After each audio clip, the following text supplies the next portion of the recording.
Bugün mən sizə qısa məlumatlandırıcı video hazırlamışam.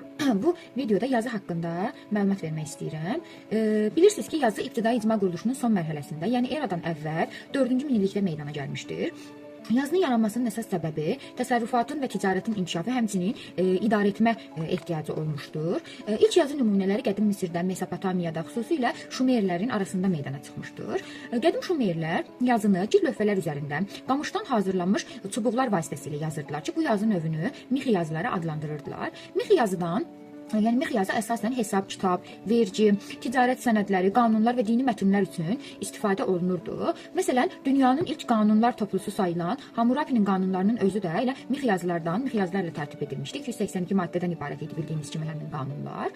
Ümumiləşdirdikdə isə mix yazı eramızdan əvvəl 3-cü minillikdə dedik ki, Şumerlərin arasında yaranmışdır. Mix yazıdan tarixdə istifadə etmiş dövlətlər Aratta dövləti, Şumerlərdən sonra mənimsəyərək Akkad dövləti, həmçinin Lullu bir dövlət qurumu, yəni erkən dövləti, belə deyək, Manna dövləti mix yazıdan istifadə etmişdir.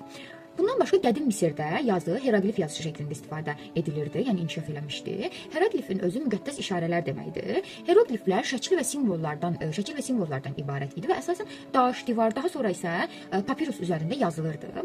Misir yazısı əsasən dini mərasimlər, fironların fəaliyyətlərinin qeyd edilməsi üçün və s. istifadə edilirdi.